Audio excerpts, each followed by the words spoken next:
Bueno, vamos a continuar ahora reflexionando sobre eh, la misma obra, diríamos, como dije en la clase anterior, pertenecía a la misma pluma. Se cree que el médico Lucas es el responsable de este libro, aun cuando hay muchas posturas que avalan a otros posibles autores, pero no importa cuál fuera el caso. Ahora nos encontramos ante una fascinante narrativa teológica de los hechos y de los sucesos que acompañaron la experiencia de las primeras comunidades cristianas, pero evidentemente mirándolos ya en retrospección. Quiero decir que los hechos o los actos o las acciones que se reflejan en este libro, ¿no? O en esta segunda parte del libro, son escritos años posteriores, ¿no? A los hechos. Por eso digo que se mira en retrospección, es decir, se mira hacia atrás. Y a partir de ahí se construye esta obra para darle un sentido de unidad, un sentido de pertenencia a las comunidades cristianas. Y como toda comunidad que existía ya en ese tiempo, estamos hablando del año 70, 80 aproximadamente, pues requerían las primeras comunidades cristianas un texto que pudiese conectarlos, ¿no? En sus orígenes con su fundador. Y en este caso entendemos que es con nuestro Señor Jesucristo. Por eso es que Lucas hace esta magna obra en función de presentar la experiencia que la iglesia primitiva tuvo, ¿no? No en un sentido estrictamente histórico, ¿no? Sino más bien en un sentido histórico-teológico de los hechos que acontecieron después de la ascensión de nuestro Señor hacia los cielos.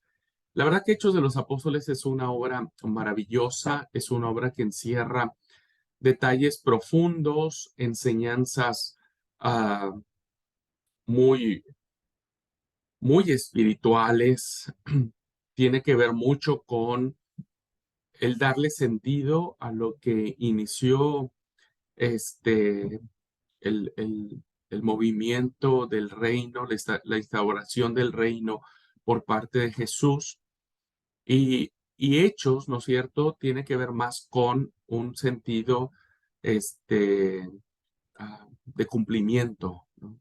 De cumplimiento hacia la obra de Jesús. Hechos nos revela o nos refleja de que nada, nada fue en vano, ¿no? Sino que tuvo un gran cumplimiento. Bueno, se dice Hecho de los Apóstoles porque la narrativa, el que le haya puesto el nombre a este libro que llegó hasta nuestras manos, es muy probable que haya vislumbrado, como sucedía en los libros del Antiguo Testamento. Siempre se le ponían al Pentateuco, por ejemplo, el nombre de la primera palabra que aparecía en el texto. Y es muy probable que el libro de Hechos de los Apóstoles se le haya considerado de esa manera porque al inicio, ¿no? Están todos los apóstoles presentes. Incluso hay la narrativa de la elección del sustituto de Judas Iscariote, ¿no? Entonces vemos en la primera escena a todos los discípulos reunidos en Jerusalén, estando en el templo con María, la madre de Jesús, las demás mujeres, los hermanos de Jesús, etcétera. Pero los discípulos son nombrados nuevamente, ¿no? Son mencionados en este momento de la historia de la iglesia, y entonces se entiende que son los hechos de los apóstoles. Sin embargo, cuando uno analiza con profundidad el libro, se dará uno cuenta que no verifica este libro los hechos o los actos de todos los apóstoles. ¿Mm? Entonces, hay apóstoles que desaparecen de la escena, no los volvemos a ver jamás, al menos en el texto bíblico. No sabemos para dónde fueron, qué hicieron. Este, Bartolomé, por ejemplo, es uno de ellos. No sabemos qué hizo, no sabemos hacia dónde fue. Todo lo que sabemos de él y del resto de los apóstoles viene en función de las historias, leyendas incluso, que se han promulgado alrededor de ellos. ¿Mm? Pero no sabemos de Felipe, por ejemplo, ¿no? Que el Felipe que aparece en Hechos no es el mismo Felipe que aparece como apóstol. El que aparece en Hechos es el diácono, ¿no? El que este, lo nombran. Entonces, no sabemos del apóstol Felipe, no sabemos de Tadeo, no sabemos absolutamente nada de Andrés, no sabemos de Simón el cananista, no sabemos de ellos. Entonces, el hecho de que este libro se mencione como Hechos de los Apóstoles, pues nos da la intención de que no es tan así. Es muy probable que se le haya dado el título porque aparecen el nombre de los apóstoles al principio de la, eh, del libro, en el capítulo 1, ¿no es cierto?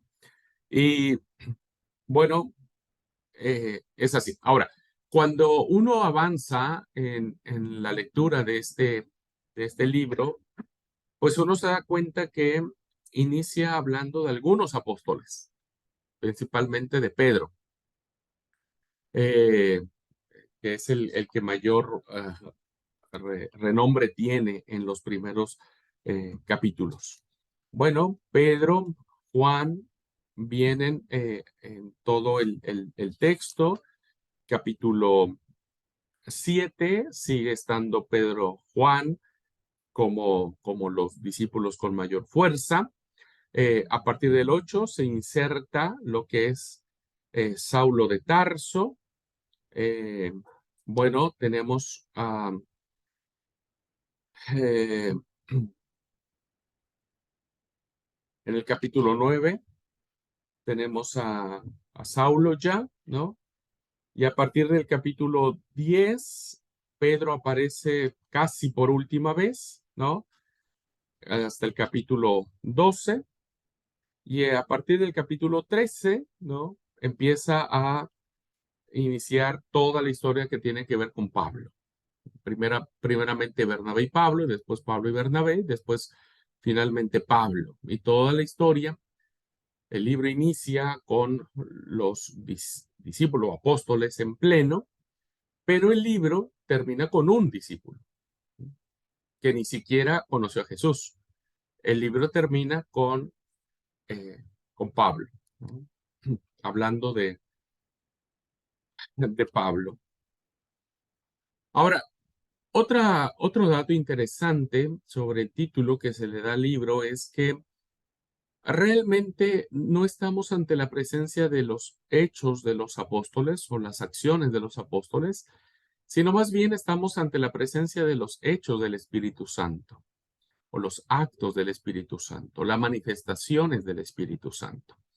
Porque al igual que Lucas, ¿no? Ya ustedes van a tener la oportunidad de hacer un trabajo donde van a investigar cuántas veces el Espíritu se menciona en el Evangelio de Lucas y en el libro de Hechos, y se darán cuenta que este libro tiene más que ver con los actos del Espíritu Santo, ¿no? Tiene que ver más con cómo el Espíritu Santo de Dios va guiando a las primeras comunidades cristianas y va de alguna u otra manera sorteando los distintos eventos problemáticos que se suscitan en la iglesia primitiva, ¿no?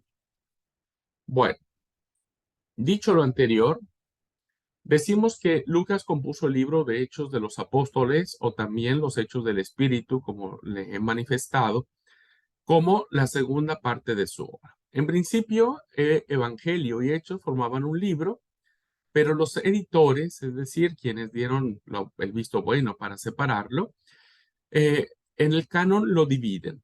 Entonces, en la primera parte toman como evangelio los hechos de Jesús, ¿no? Las palabras de Jesús, las tradiciones en torno a la vida, mensaje, muerte y resurrección de Jesús.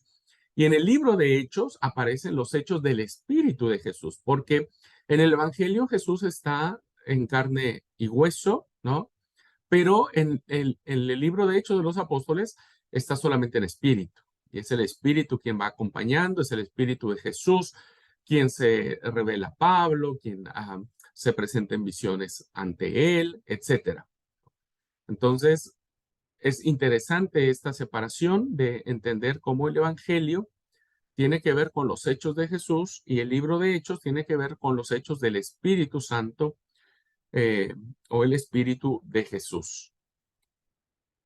Y en efecto, este libro, ¿no? Ofrece una historia del Espíritu de Jesús o el Espíritu de Dios, ¿no? El Espíritu Santo.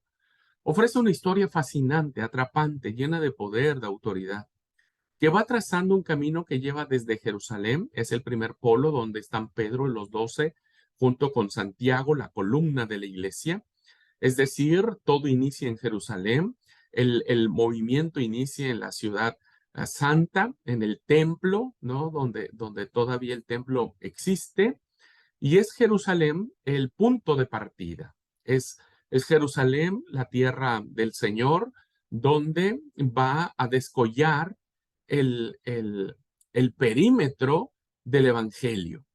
Y entonces de Jerusalén, el texto de Hechos nos lleva hasta Antioquía, que es la segunda base más grande de la cristiandad del primer siglo. La primera es Jerusalén, la iglesia jerosolimitana, y luego estará la iglesia antioqueana, que se formará en Antioquía. Evidentemente, hermanos y alumnos, en Jerusalén encontramos el mayor número predominante de judeocristianos, pero en la iglesia antioquiana encontramos a griegos, ¿no? Helénicos. Y Pablo estará allí. Pablo iniciará su base misionera.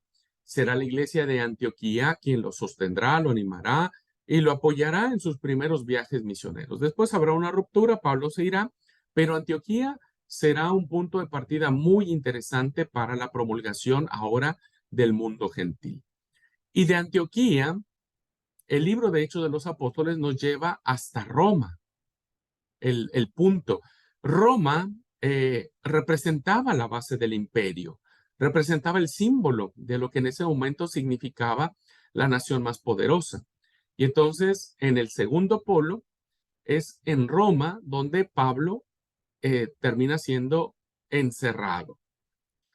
Y fíjese entonces cómo estas tres paradas fundamentales tienen un gran sentido para Lucas y tienen una connotación, insisto, teológica de plantear estas comunidades o bases, como quieran llamarlo, Jerusalén, Antioquía, Roma, porque es allí, ¿no es cierto?, en Roma, donde se abre el Evangelio hacia el mundo gentil.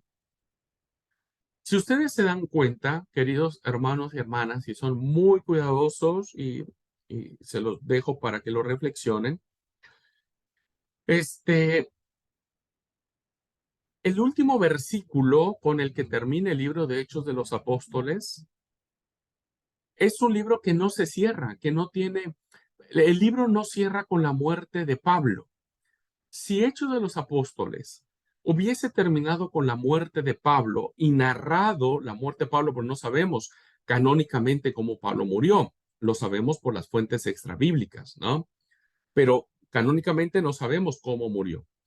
Eh, Hechos de los Apóstoles termina diciendo en el versículo 30 del capítulo 28, y Pablo permaneció 2 años enteros en una casa alquilada y recibía a todos los que a él venían.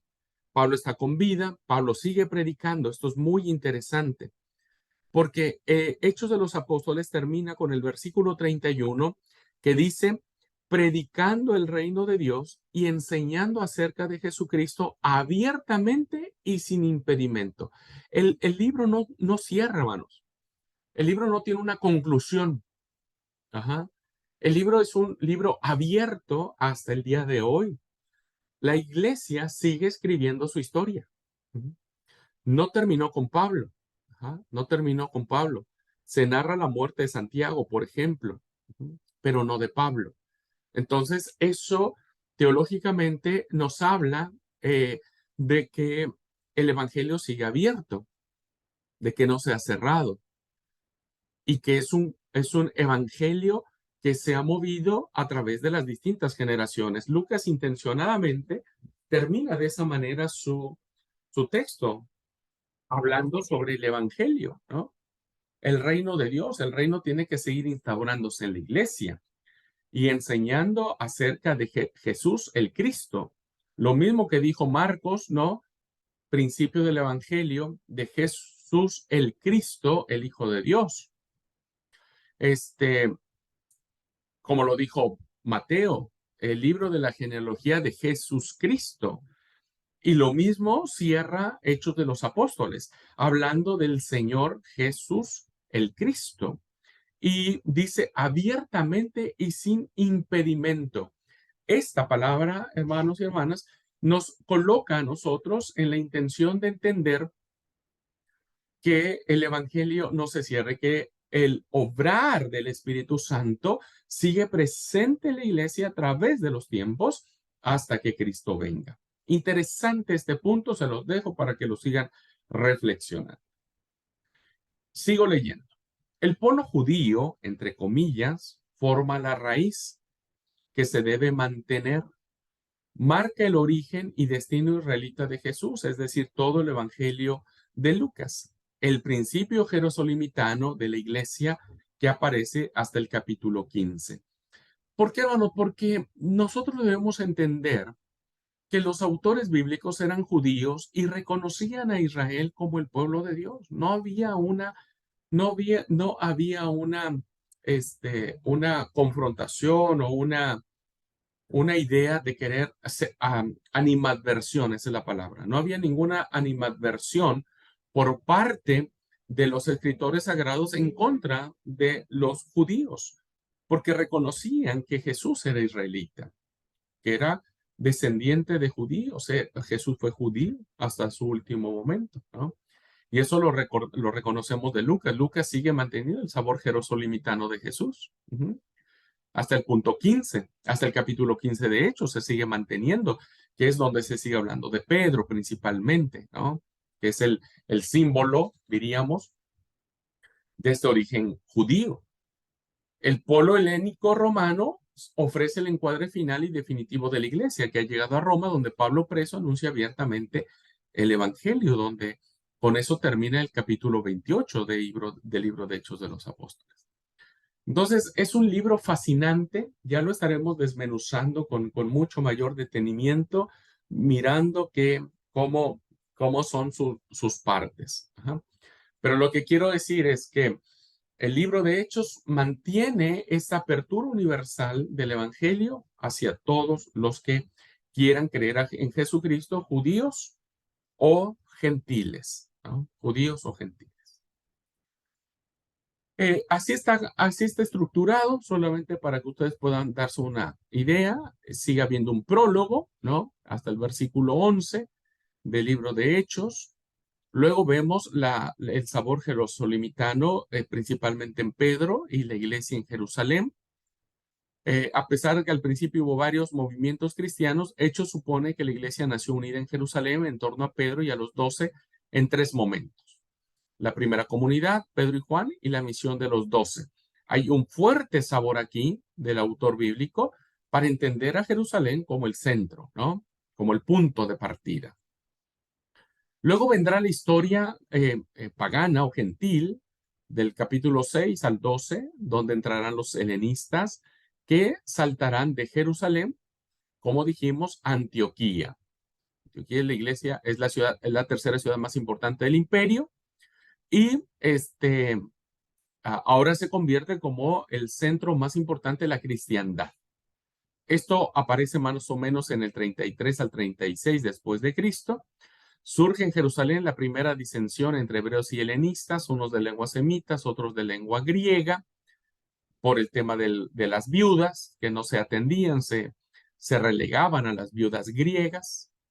Y Esto es como un descolle para empezar a abrir la iglesia hacia los gentiles, es decir, que haya una apertura hacia reflexionar sobre los gentiles.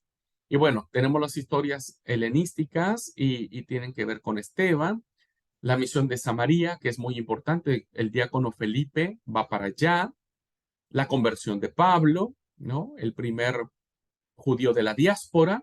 Él es un judío no nacido en Jerusalén, sino nacido en el exilio, pero instruido de manera profunda en todas las tradiciones de su pueblo. Tenemos la misión de Pedro hacia los judeocristianos, diríamos, hacia el ámbito judío. Y Antioquía marca la independencia del cristianismo, ¿no? Porque es en Antioquía, según el texto de Hechos, donde a los seguidores de Jesús, diríamos, se les comienza a decir cristianos. Luego, en un tercer momento, tenemos ya aquí el salto, ya Pablo está presente, ya está instalado en la historia lucana, y hacemos el salto de Antioquía a Roma.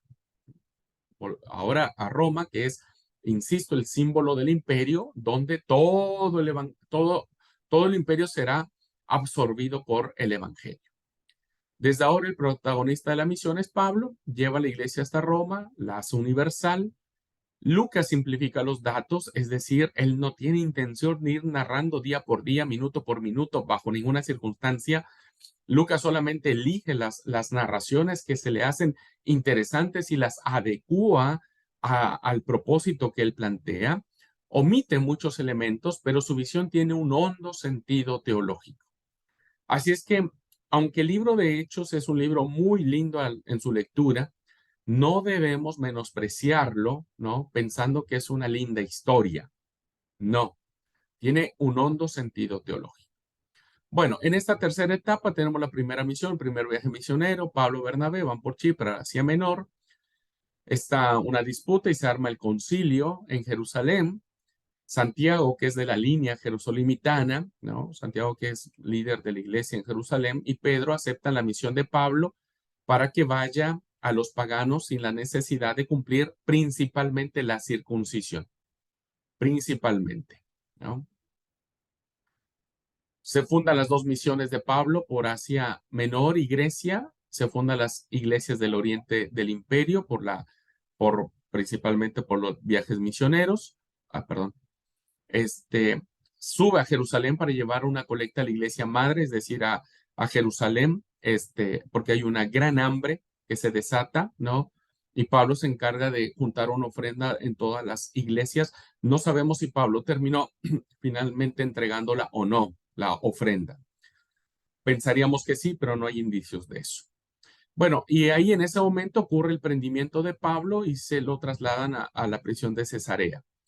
Y Pablo es prisionero en Roma para ser juzgado alrededor del año 60 y se dice que Pablo y Pedro, se dicen, no hay una certeza, entre el 64 y 65 estarían siendo muertos. Y haría una gran crisis en la iglesia porque las tres columnas de la iglesia ya no están más.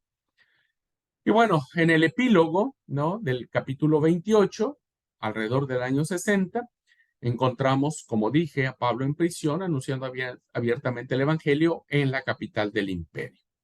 El mensaje de Pablo ha llegado al centro del imperio y se mantiene allí en prisión domiciliaria anunciando el reino de Dios todos los días, según el texto de Lucas. Bueno, esto a grandes rasgos, queridos hermanos, encierran los temas que Lucas quiso plantear hacia todo lo que tenía que ver con la iglesia. Bueno, insisto, y recuérdenlo, es una introducción para que ustedes más o menos se vayan analizando. Bueno, finalmente, ya cerramos aquí, hemos visto Marcos, Mateo, Lucas con su obra unida, con hechos del Espíritu Santo, y finalmente terminaríamos con el cuarto evangelio, que es el Evangelio de Juan. En algún momento expliqué, hermanos, que Mateo, Marcos y Lucas se le conocen como los evangelios sinópticos, porque pueden verse, cuentan la misma historia desde diferentes enfoques, o desde diferentes ángulos, pero que pueden unirse en una sola visión. Los evangelios, Mateo, Marcos y Lucas, no se contradicen aun cuando cuenten cosas diferentes, sino se complementan. Entonces, los tres evangelios pueden mirarse bajo un mismo lente. ¿Ah? Por eso se le llaman sinópticos, pueden verse bajo una misma óptica. No sucede lo mismo con el cuarto evangelio. Y hay muchas razones para entender que el cuarto evangelio no sea un evangelio sinóptico. ¿Por qué? Porque aunque si bien es cierto, el evangelio de Juan habla sobre Jesús, ¿no? Juan plantea su aporte desde una perspectiva muy diferente, sumamente diferente. Y entonces, tal vez es muy probable que Juan haya tenido ya en sus manos Marcos, Mateo, Lucas, los haya leído, y él hubiese querido plasmar su evangelio desde otra perspectiva, de otra manera, dando respuestas a otras necesidades.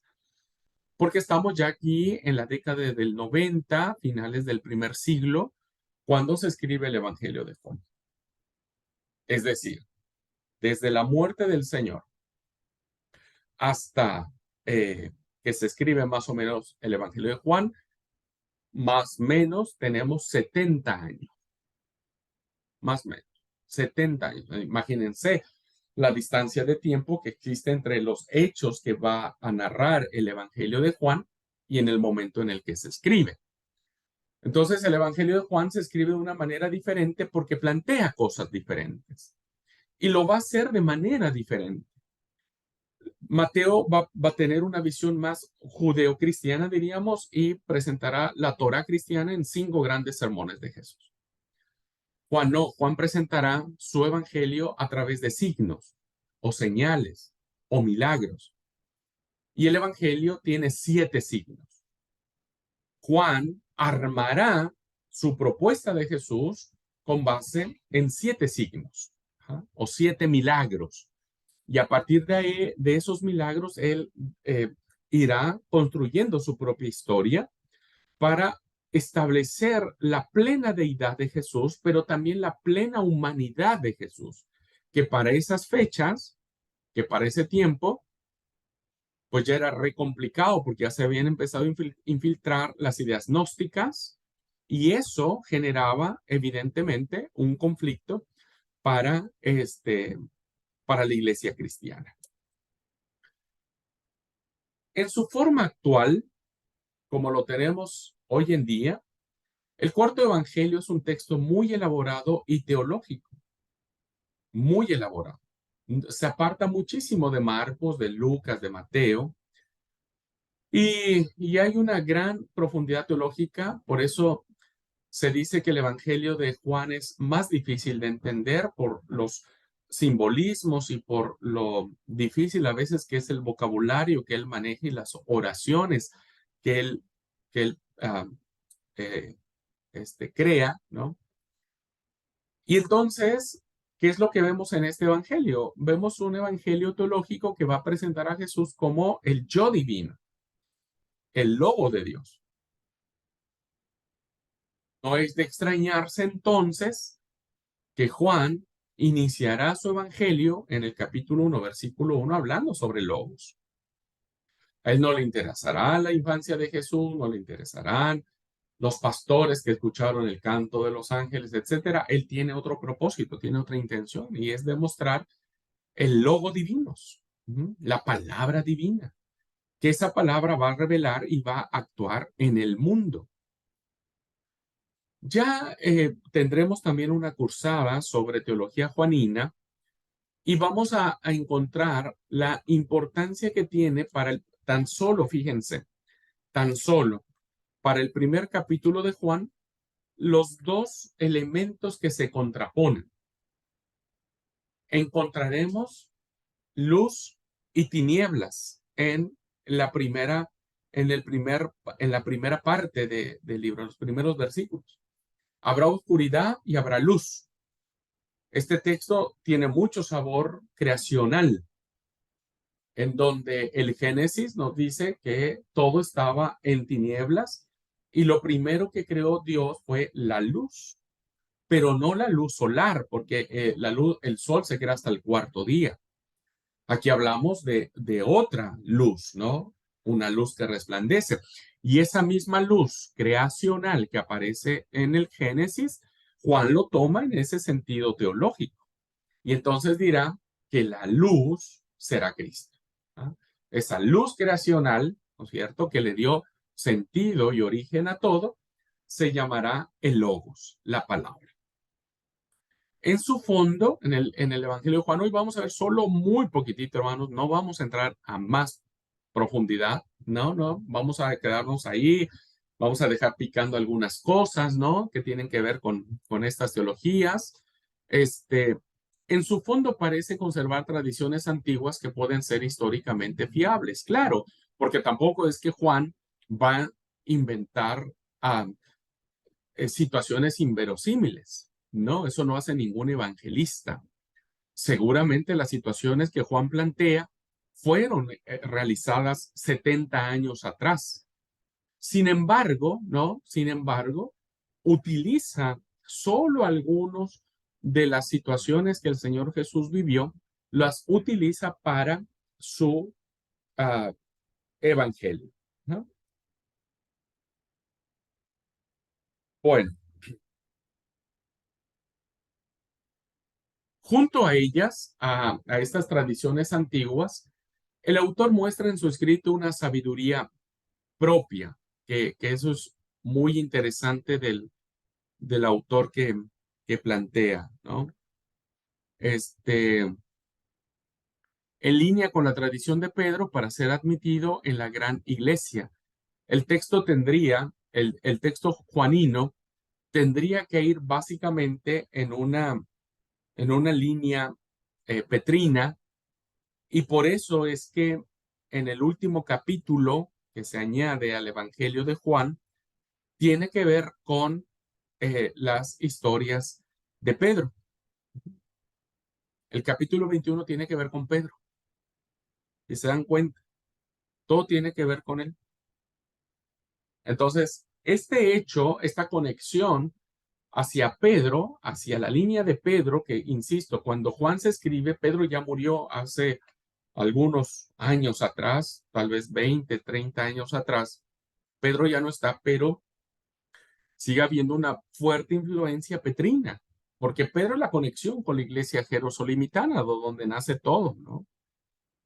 Entonces, por eso el capítulo 21 de Juan tiene que ver con Pedro, y entonces era admitido todo lo que tenía que ver con la línea petrina, pues era admitido en la gran iglesia de Jerusalén.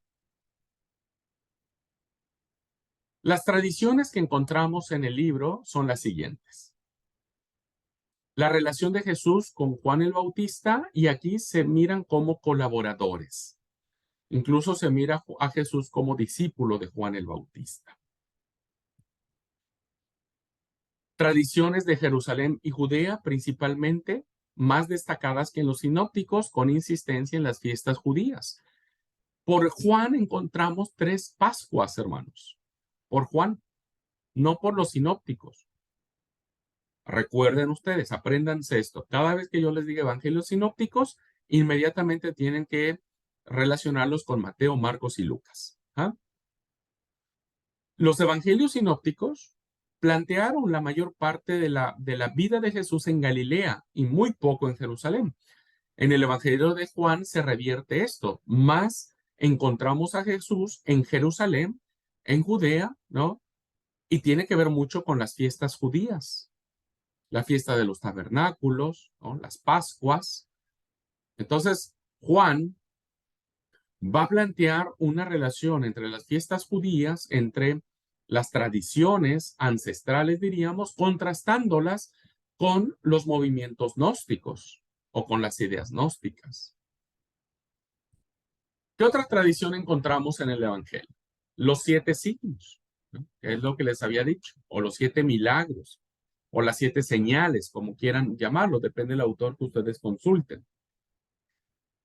El autor del Evangelio pudo tornar, al menos en parte, de una tradición antigua para reelaborarlos de modo teológico y de enseñanza. Estos 7 signos.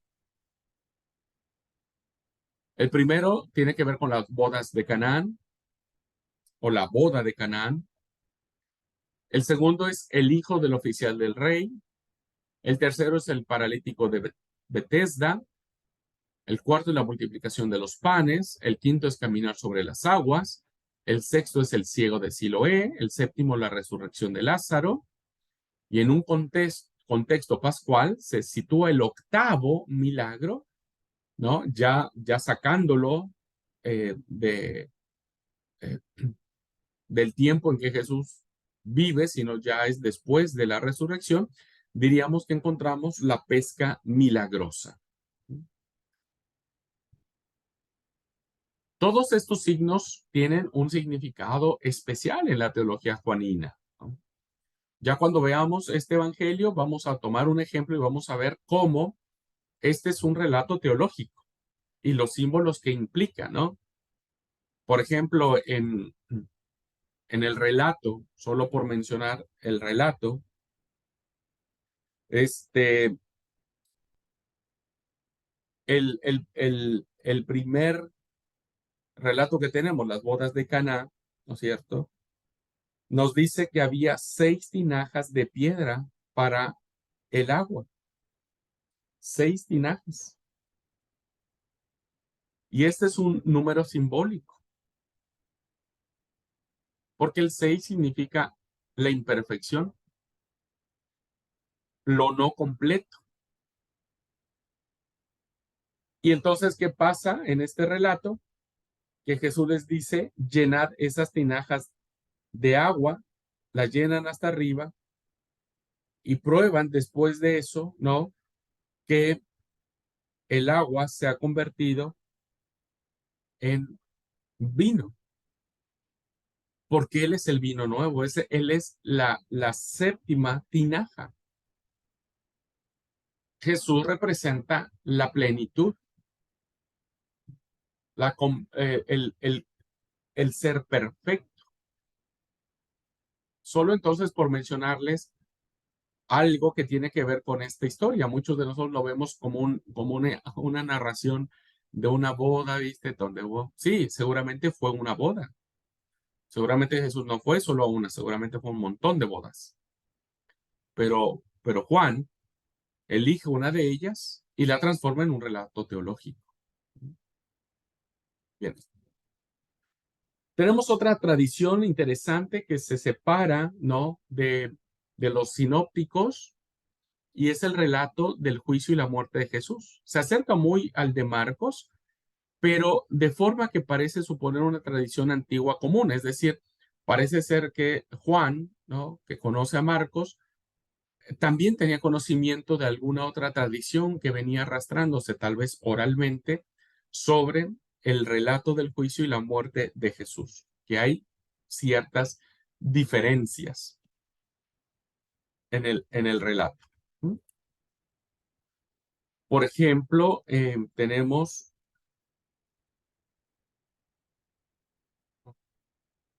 el, el título que aparece en la cruz en el 19:19,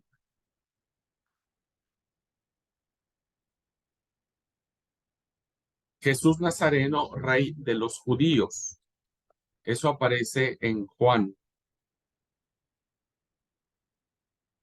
En Lucas, el título solo dice, este es el Rey de los Judíos. En Juan dice, Jesús Nazareno, Rey de los Judíos. En Marcos aparece el título, el Rey de los Judíos.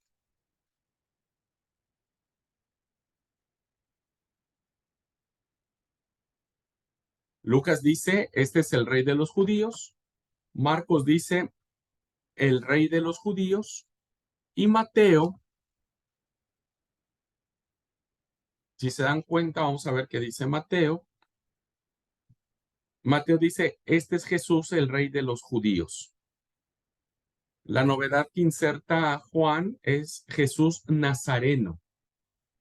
Jesús Nazareno. Y tiene una connotación, porque haberle puesto esa, esa, esa referencia del Nazareno. ¿Ok?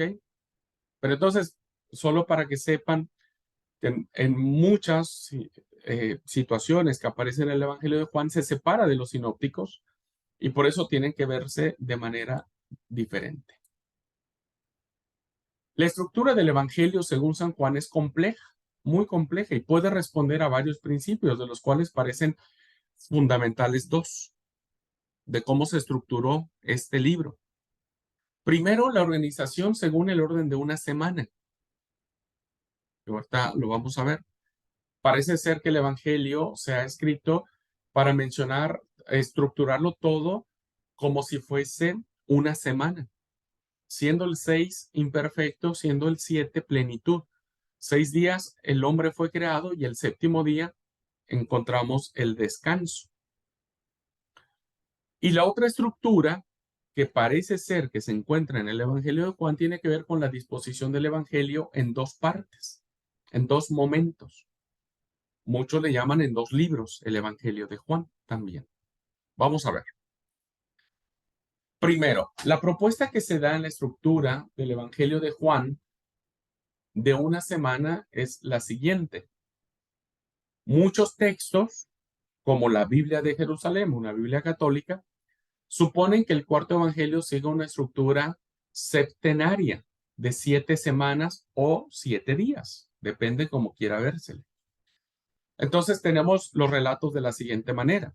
Primero un prólogo y un epílogo, que son las dos cosas que van a iniciar y van a terminar.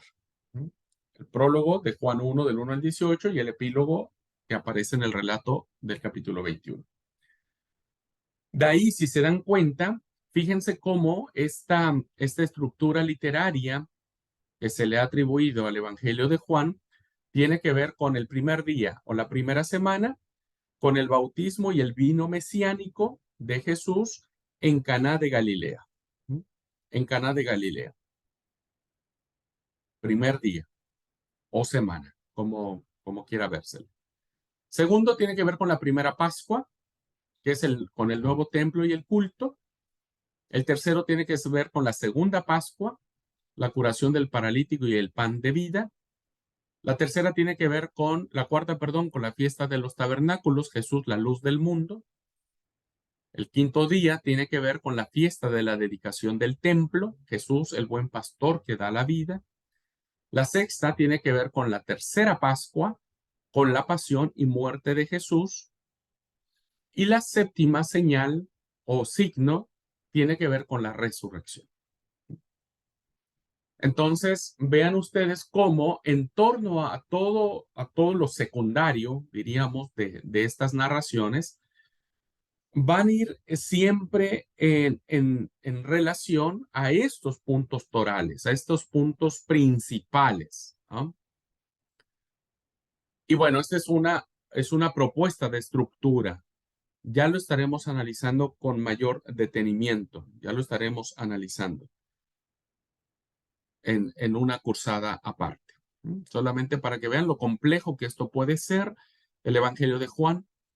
Por eso a veces cuando alguien me dice, no, a mí me gusta predicar más el Nuevo Testamento porque es más fácil, no siempre es así. Al menos si ustedes van a citar algún día el Evangelio de Juan, tienen que estar conscientes, de que este Evangelio se estructura con funciones específicas, con una profundidad teológica, eh, con una impronta que a veces resulta incomprensible a simple vista de lo que el autor quiso decirnos. Bueno, y la segunda propuesta que viene en que fue elaborado en dos partes o en dos libros, como quieran llamarle. En esta propuesta también tenemos un prólogo, ¿no? También tenemos el epílogo. Tenemos en el epílogo la nueva escena de resurrección hacia una apertura eclesial, cuando cuando en este capítulo 21, ¿no? Encontramos que Jesús le dice a Pedro, Pedro, ¿me amas? Apacienta mis ovejas. Es una apertura eclesial. Hay un himno a Logos, ¿no? Que se cree que el prólogo de Juan, estos versículos, era un cántico cristológico. ¿Sí? Era un himno cristológico, a la par del que aparece en Filipenses. Y bueno, tenemos dos libros en el Evangelio de Juan, el libro de los signos y el libro de la gloria. En el libro de los signos, Jesús va a revelarse al mundo. Tiene que ver con la revelación.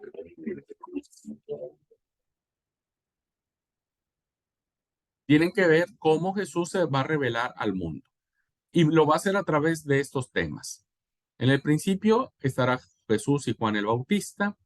El primer signo en Caná, que es las tinajas.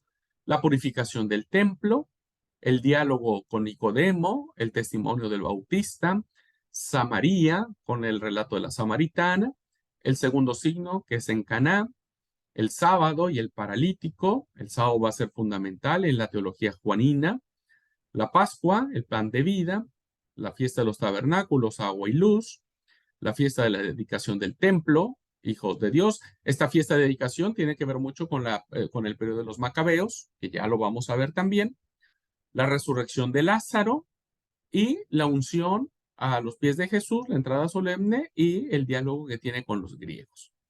Entonces, todos estos signos tienen que ver cómo la forma en que Jesús se va a revelar al mundo, se abre al mundo. Y el segundo libro, que se le ha llamado el libro de la gloria, que es del capítulo 13 al 20, tenemos a Jesús revelándose, pero ahora a su comunidad, a los suyos, ¿no? A los suyos.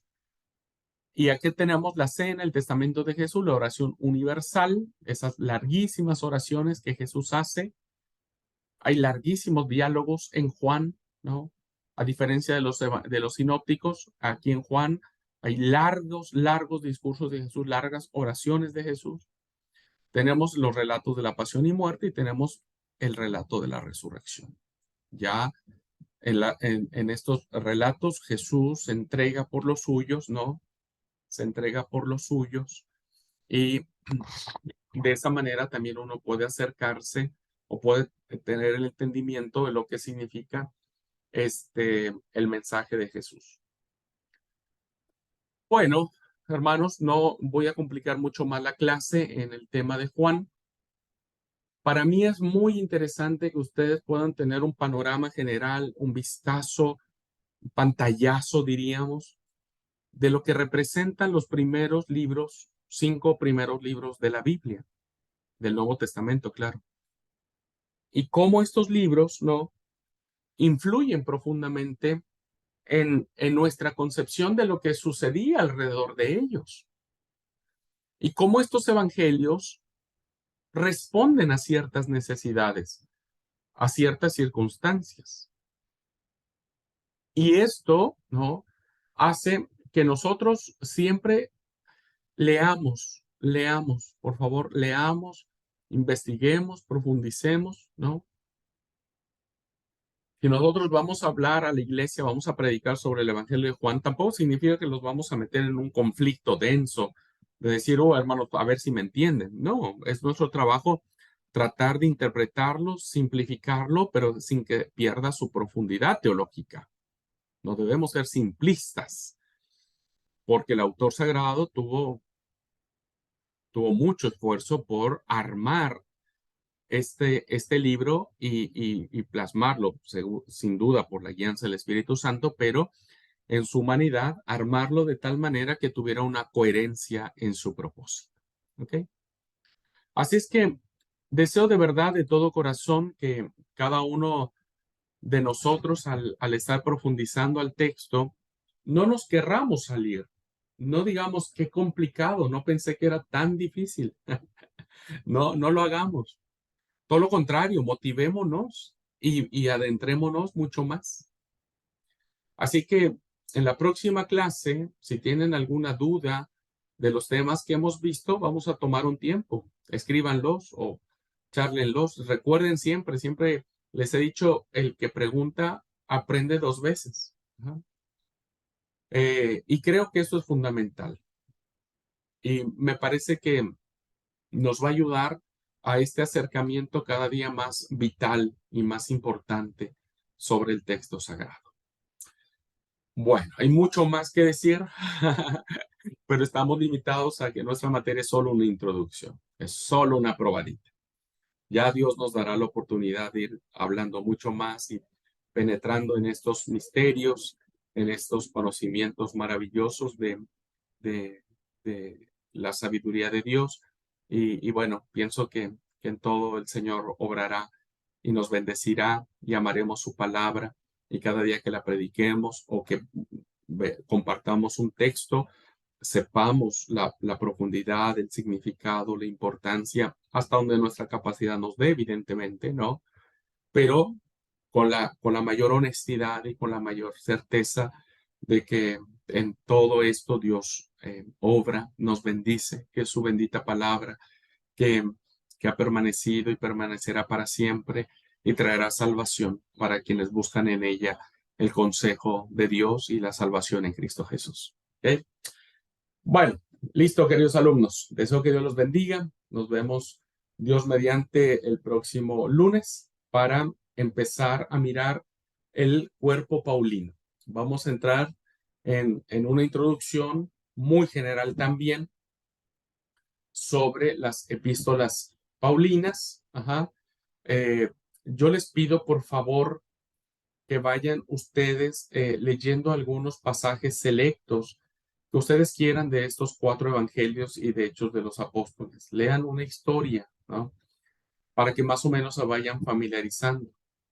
No les pido que lean todos los evangelios y Hechos de los Apóstoles de un día para otro porque no lo van a hacer, ni se podría, porque no se trata de leer por leer, sino encontrar significado. Así es que los animo a que lean una historia en Mateo, una de Lucas y vayan encontrándole este sabor del que hemos visto en clase para sacarle el mejor provecho. ¿Ok? Bueno, nos vemos. Dios los bendiga. Paz y bendición.